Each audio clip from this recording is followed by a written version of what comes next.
Hey, what's going on, guys? It's Ricky. Hope that you guys are all having a good Sunday. Today is July 12th, 12:24 p.m. I do still plan later today to go live for our Sunday Stock Talk, where we will break down the top 5 stocks that our viewers see value in. So just another reason to subscribe. The big thing that I want to update you guys on is there's 2 specific things that we did not want to happen over the weekend that has officially been announced. And it's kind of not in the normal schedule of Trump to be so aggressive or these attacks to be happening so close to when markets open. We've all picked up on it, right? The pattern where the Strait of Hormuz closes on Friday right after the markets close, and then by Sunday, as the overnight hours begin to open, there's peace talks. This just isn't the case this time. So it says just in, Iran says that the Strait of Hormuz is closed, which is the first thing we did not want to see happen. You might be asking, Ricky, why do we care the Strait of Hormuz to be closed? Remember, oil passes through the Strait of Hormuz. Oil has recently gone down in price, right? Oil is one of the biggest contributors, if not the biggest contributor, to our rising rate of inflation. Remember, a few weeks ago, look it up, Trump announced that we only had 4 weeks left of reserves, and this is why he had to sign a peace deal with Iran. Maybe we have refilled those reserves, and maybe this is something that is not as much of a concern. But also, Iran has announced that in the time that there is this peace talk with the US and the ceasefire was announced, Iran was passing as much oil as they could through the Strait of Hormuz to make sure that if they had to close it, that they could close it for a longer period of time. So again, why is the Strait of Hormuz negative news? Well, again, oil passes through the strait. If it can't pass through the strait anymore, oil prices will likely go up. Oil will likely go up, so great for those that bought the dip on oil stocks and or ETFs. And unfortunately for equity stocks, right, those will most likely go down as uncertainty begins to present itself of anytime that oil prices begin to go up, it impacts everyone.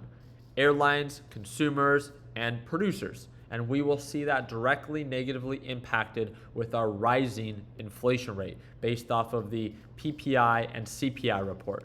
Again, another update is that the initial reports of the IRGC attacking U.S. warships operating in the Strait of Hormuz. Multiple explosions in the Strait of Hormuz near Bandar Abbas, again, a specific area that I cannot pronounce. Nonetheless, if you guys actually pay attention to it and look it up yourself, this is being shared all over social media. It is very strange for these attacks to be happening literally moments before. We're 5 hours away from overnight hours opening. We're just a few hours away from futures opening. And it says, breaking, Iran has launched a large-scale surprise attack on Kuwait with 3 ballistic missiles directly impacting U.S. ATACMS ground-to-ground missile systems. Massive fumes are smoke is rising. The big thing with this is that there's actually a report of a series of U.S. soldiers that unfortunately have actually been killed because of these attacks. Now again, not only is it strange timing, but normally when these attacks happen, they just attack specific sites where individuals or at least U.S. soldiers don't actually get hurt.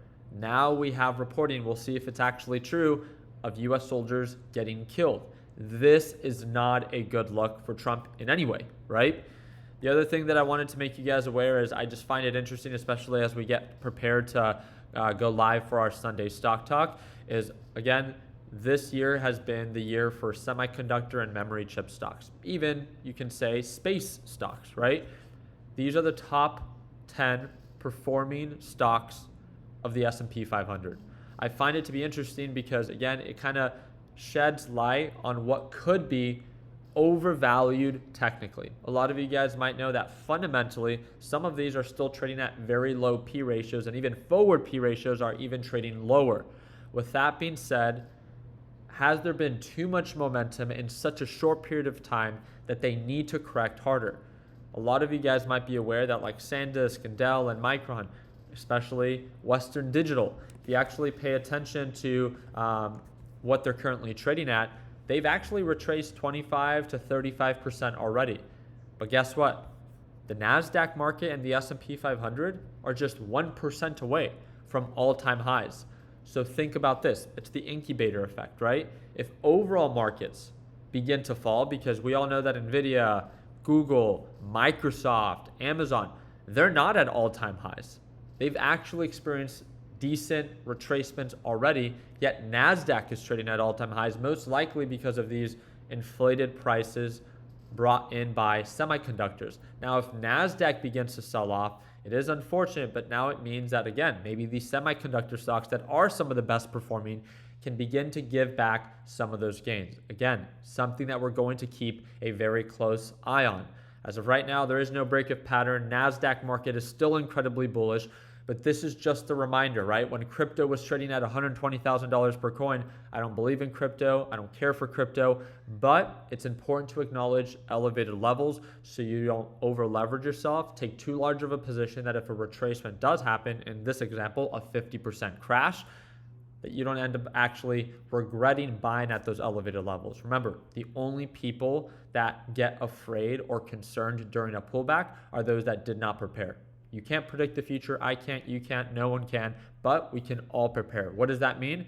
It means that be self-aware of elevated levels and have cash available and make sure that you're not too over leveraged at these elevated levels where you end up feeling too much of the pressure. We're always going to feel pressure. There's always uncertainty, and it would be a lie to say that, no, just stay calm. Well, when you have a few thousand, maybe hundreds of thousands, maybe millions of dollars in the market, yeah, even a 10% pullback can feel like a lot of weight. So again, ask yourself, if from where we are right now, if we were to experience another 10 to 20% retracement, would I feel comfortable?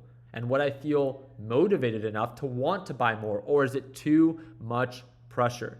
Again, this is something that I can actually film an entire video on, especially as it hasn't even really presented itself. Again, the NASDAQ market is still trading nearly at all-time highs. So if that does begin to sell off like an incubator, when NASDAQ market and S&P begin to sell off, everything will fall even further. Even the semiconductor stocks that are already down 30%. Like we've said, it's always the most overvalued and overhyped up stocks that will crash the hardest. Don't be scared. Obviously, if you see value in them and you want to be invested and you think that it's a fair enough deal, markets are still bullish. Direction is technically still in your favor. Just be self-aware.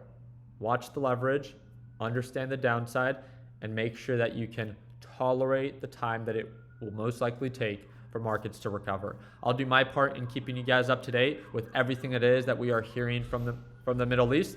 And if you guys have any questions, feel free to comment down below. I appreciate you guys' time. Like always, let's make sure that we end the year on a green note. Take care, team.